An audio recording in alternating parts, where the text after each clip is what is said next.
అర్థమైందిలే, అన్ని వాళ్ళలోనే అంటావు, నువ్వు పోనేరా.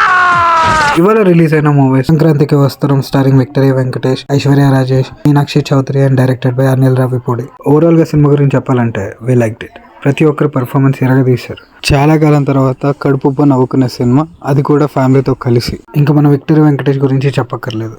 హిస్టరీలో వీడు ఫ్యామిలీ బ్యాక్గ్రౌండ్ తో వచ్చిన ప్రతిసారి victory. Cinema starting to ending నవ్వుతూనే ఉంటాం, ఎక్కడా లాగ్ అనిపించదు. Aishwarya Rajesh is the best choice for her character. Meenakshi Chaudhary very beautiful in her role, చాలా బాగా యాక్ట్ చేసింది తను. మూవీలో ఈ బుల్లెట్ గార్డ్ మిమ్మల్ని చాలా సర్ప్రైజ్ చేస్తాడు. భీమ్ సిసిరోలియన్ పాటలు కూడా చాలా ఫ్రెష్ గా ఉన్నాయి. ఇంకో మంచి విషయం ఏంటంటే రమణ గోకుల గారు కంబ్యాక్ ఇచ్చారు. మొత్తంలో ఆయన పాడిన ప్రతి పాట ఒక చార్ట్ బస్టరే. ఈ సినిమాలో కూడా గోదావరి గట్టు అనే సాంగ్ పాడారు. ఈ సాంగ్ థియేటర్ లో ఒక ఊపేసింది ఫ్యామిలీస్ అందరినీ. Captain of the ship Anil Ravipudi ఇప్పటి వరకు ఏ సినిమా ఫ్లాప్ అని తెలియని ఒక డైరెక్టర్. సినిమా మొత్తం సరదాగా నవ్విస్తూ ముందుకు తీసుకెళ్తుంది. కథతో పాటు ఎండింగ్ లో ఒక మెసేజ్ ఇస్తూ సినిమా ఎండ్ అవుతుంది. చిన్న పెద్ద ముస్లిం ముతక అందరూ వచ్చి సినిమా చూస్తున్నారు. ఎంతైనా ఫ్యామిలీస్ లో మన వెంకీ మామకుండే క్రేజే వేరు.